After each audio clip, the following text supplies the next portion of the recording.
Bonjour Damien, Bonjour Ntissa, merci d'avoir accepté mon invitation pour cette pause bonheur.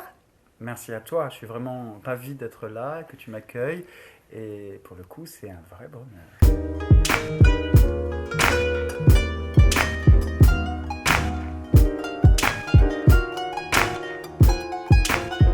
Aujourd'hui, on va parler résultats et bonheur, mais avant tout, je te demanderai de te présenter à nos chers amis qui vont nous suivre à travers cette vidéo.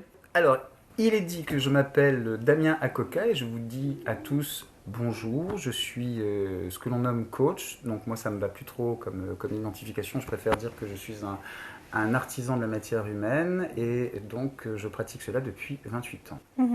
J'ai eu le plaisir de faire un de tes stages, Damien, dernièrement, et pendant 3 jours, on a vécu des choses extraordinaires avec la team qui était là. Et j'ai été marquée par une phrase que tu nous as dit au tout début de ce stage. Tu nous as dit ici, pas de jugement, pas de comparaison, pas de résultat. Qu'est-ce qui a fait, Damien, que tu annonces cette phrase au tout début d'un stage que tu fais? Parce que je pense que pour moi il est primordial de proposer un protocole. Et je trouve qu'on est dans une société où on est dans une construction comportementale qui associe toujours la performance.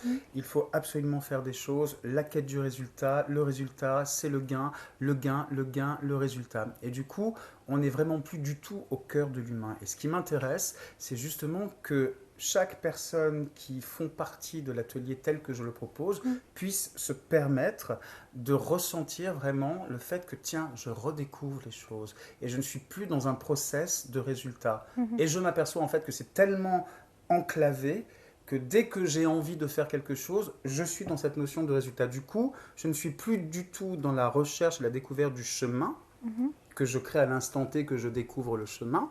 Et je suis plutôt dans une notion d'objectif et d'être dans le résultat en permanence. Faut-il comprendre que fixer des objectifs n'est pas important en soi pour avancer dans sa vie, ou c'est plutôt... Je crois qu'il est important d'avoir des objectifs et de comprendre quelle est l'énergie que nous mettons dans l'objectif pour y parvenir.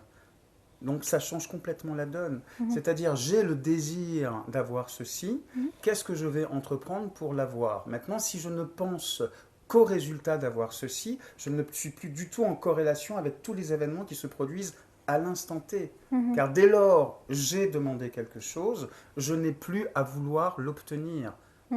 Il va y avoir des phénomènes dans la vie de tous les jours qui font qu'il y a une congruence qui se met en place et la chose va arriver. Je crois que l'expérience que j'ai faite de la vie depuis que je suis en vie et surtout depuis ces dernières années, c'est que j'ai eu le culot et l'audace de me perdre pour pouvoir après comprendre et installer en moi la confiance et la congruence. Et la congruence et la confiance, c'est quoi? C'est l'alignement, c'est-à-dire c'est le plan terrestre, c'est le plan intellectuel et c'est le plan spirituel, qu'ils ne font plus qu'un. Et ça a été vraiment un bonheur parce que je me suis dit, tiens, dans mon ego, j'avais terriblement envie et besoin de saisir les choses, d'avoir la récompense immédiate, ultime. Et en fait, c'est complètement à l'heure. Dès lors que vous êtes en harmonie et que vous êtes connecté avec quelque chose qui est au-delà, au-dedans, au-dessus, en deçà de vous, il arrive vraiment quelque chose qui est complètement prodigieux et qui s'appelle le bonheur.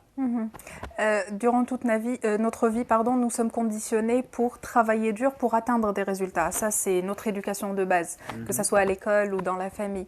Comment, petit à petit, se détacher de ça pour se dire, c'est pas grave si j'y arrive pas à ce résultat souhaité dès le premier coup, et s'amuser et se découvrir à travers ce chemin que je suis en train de suivre tout de même. Alors, c'est très intéressant ce que tu dis, justement, et pour répondre à ça, c'est l'éducation de base.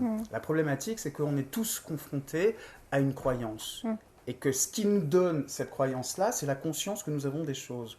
Donc, dès lors que je pense et que je crois et que je conscientise que ça, c'est mon éducation de base, je reste enfermé, et encore, j'aime dire ce mot-là, enclavé. Donc, l'idée, c'est de prendre conscience que nous avons une façon d'être conscient. Tout à fait. Et donc, du coup, vous ouvrez à d'autres espaces et vous ouvrez surtout le chemin à votre rencontre. Quelle est la place de la comparaison dans ce processus, Damien? Alors, la comparaison n'est là que pour justifier le plus ou le moins. Donc, est-ce que la vie est plus ou moins? C'est la question que je vous renvoie. il y a toujours une histoire de jugement à l'intérieur de toute cette approche, c'est-à-dire que ce soit pour atteindre des résultats ou que ce soit pour se comparer à un autre qui a déjà atteint le même résultat que je veux atteindre, il y a toujours un jugement, c'est-à-dire est-ce que moi je suis capable de le faire, est-ce que moi je suis bien de là où je suis, est-ce que moi je mérite d'être validée sans que j'atteigne le même résultat. Qu'est-ce que tu pourrais nous dire sur le jugement, Damien? Déjà, premièrement, par rapport à tout ce que tu viens de dire, Intisar, c'est de s'apercevoir qu'on est tous dans des comportements névrosés, c'est-à-dire qu'il y a de la comparaison, donc voilà, mais la comparaison est nécessaire aussi pour à un moment donné m'apercevoir que je compare trop et que de toute façon, là je suis dans un schéma comportemental. Donc c'est grâce à cette comparaison-là, parce que je l'identifie, que je vais pouvoir moi-même me dire, tiens, je peux penser différemment et m'octroyer la possibilité d'être dans une autre sensation, c'est-à-dire libérer cela. C'est-à-dire que l'un ne va pas sans l'autre. En fait, c'est que je me suis aperçu que je comparais parce que j'étais dans un plan, ce que tu as dit tout à l'heure, voilà, l'éducation de base, on va dire, et que grâce à ça, je peux m'apercevoir que je peux penser différemment, puisque grâce à ça, je m'aperçois qu'il y a quelque chose qui ne me convient pas. Donc, ce qui ne me convient pas n'est pas intrinsèque avec ce que je suis en train de vivre. Donc, dès lors, la notion de « ça ne me correspond pas » est utile pour pouvoir se positionner différemment. Donc voilà, l'un ne va pas sans l'autre en fait. À partir de quel moment on pourra découvrir que ce que nous sommes en train de vivre ne nous correspond pas, Damien? En général, très tôt. Oui, j'aimerais bien. En général, très tôt. D'accord, mais après, il y a la première phase où j'ai besoin d'être en rébellion. Je crois qu'on a tous besoin de s'identifier à des choses, mais surtout de prendre sa place. Et la première des choses, c'est l'enfant qui commence à devenir adolescent. Et dès lors, on a tous eu notre crise d'adolescence qui fait que nous sommes en rébellion par rapport à ce qui est imposé. Et c'est primordial et c'est indispensable. Donc du coup, ça fait partie du principe de l'évolution, en fait. Je me positionne différemment, je ne suis pas d'accord avec ce que l'on m'impose, soi-disant, car j'ai besoin d'être avec une persona bien définie, j'ai besoin de m'identifier à ma juste valeur. Il y a des personnes parfois qui vivent dans des circonstances qui reviennent très souvent par rapport à leur vie, c'est-à-dire on était imposé ou on était obligé de subir une situation d'une certaine façon, ça s'est répété plusieurs fois dans le temps. Qu'est-ce que tu pourrais nous dire? Je ne sais pas si on est obligé de subir une situation. À part des cas très extrêmes, en revanche, il me semble que nous sommes libres dans chaque situation de savoir si on a envie de subir ou pas. D'accord. Alors si je subis, donc je ne vais pas parler des cas extrêmes, je ne vais pas dire que certaines personnes qui sont peut-être manipulées ou torsionnées ou en cave ou séquestrées, là c'est autre chose. Maintenant dans la relation comportementale, dite saine, j'ai envie de dire que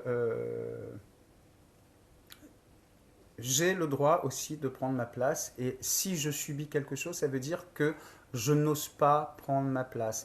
Mais je préfère parfois subir parce que c'est un élan d'amour et que je peux être reconnu dans là où je subis les choses, donc là où je me soumets, pour pouvoir rester en relation avec une personne.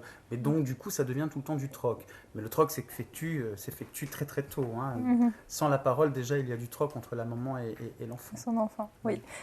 À travers ton expérience de 28 ans, qui t'a amené à accompagner beaucoup de comédiens ou beaucoup de personnes qui sont à la recherche de soi, quelle est la chose qui revenait assez souvent, qui empêchait ces personnes-là de trouver facilement leur être véritable? Je crois que tout être on est dans le faire, on est dans un processus de faire. Donc du coup, même dans l'éducation nationale, il faut faire. On ne met pas au cœur l'être humain qui se découvre et on n'accompagne pas l'être humain dans ses capacités propres. Et la problématique, elle est là. Donc du coup, je suis confronté en permanence avec que des peurs. Et la peur, c'est quoi? C'est la peur de ne pas être reconnu. Le problème de notre société, le problème de notre civilisation, c'est qu'elle a mis tout en œuvre pour concevoir que la mort était terrible. Donc dès que nous naissons, nous avons une chape de plomb qui s'appelle la mort. Regardez tout ce qui se passe en fait. comment est construite une société? Une société, elle est construite que par rapport à la peur de la mort. Ça veut dire quoi? Ça veut dire qu'il faut rester jeune. On traite la peur de la mort. Donc tout se commercialise et tout est commercialisé par rapport à la peur de la mort. En fait, la mort, c'est juste une conséquence de quelque chose qui va permettre à un cycle qui est au-delà de nous. Et c'est-à-dire que moi, ma matière, à un moment donné, elle va partir, peu importe ce que ça va devenir. J'ai participé à un élan global qui fait que quand on regarde l'univers, quand on regarde toutes ces galaxies, ça participe à un truc qui est juste phénoménal. Alors vous appelez ça Dieu, vous appelez ça ce que vous voulez. Moi j'appelle l'énergie ultime, primaire, qui fait qu'à un moment donné, je ne peux pas avoir de névrose sur le fait que je vais mourir. Ce qui nous fait peur, c'est la souffrance, mais la mort par elle-même, elle est juste transcendée et transcendantale. Donc voilà, donc on génère des choses par rapport à ça et on manipule des gens pour continuer à alimenter leur peur sur la mort. Derrière ce que tu dis, j'entends qu'il y a des métiers qui ont émergé, qui offrent soi-disant à toutes ces personnes-là affolées de la mort ou qui ont peur de tout ce qui va se passer plus tard, qui les poussent à chercher une solution immédiate pour se calmer. Ben, c'est exactement ça. En fait, le problème, c'est que c'est pour ça que moi, la définition du mot coach, c'est plus possible pour moi. C'est-à-dire que voilà, je dis que je suis un artisan de la matière humaine parce que toutes les personnes que je rencontre, elles me renvoient à ma justesse. C'est toujours constamment un échange. Et je crois qu'il y a vraiment un effet de mode dans le bien-être, dans le lâcher-prise, et les gens veulent absolument une solution immédiate, et d'ailleurs ça devient une notion placebo en fait. Ouais. Je crois qu'il faut avoir beaucoup de courage pour se perdre, pour connecter à ces méandres. Je pense que l'un ne va pas sans l'autre, encore une fois. Je pense que c'est parce que nous connectons à nos méandres que nous pouvons trouver la lumière. Je crois que la lumière ne peut exister que dans le sombre et que le sombre ne peut accueillir la lumière que s'il est bien dense.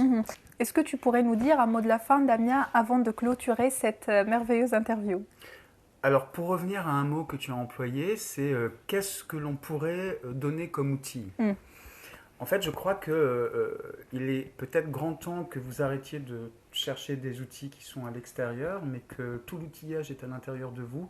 Il suffit juste que vous osiez regarder ce qui se passe et d'arrêter de trouver une solution placebo et que tout le merveilleux est à l'intérieur de vous. Voilà.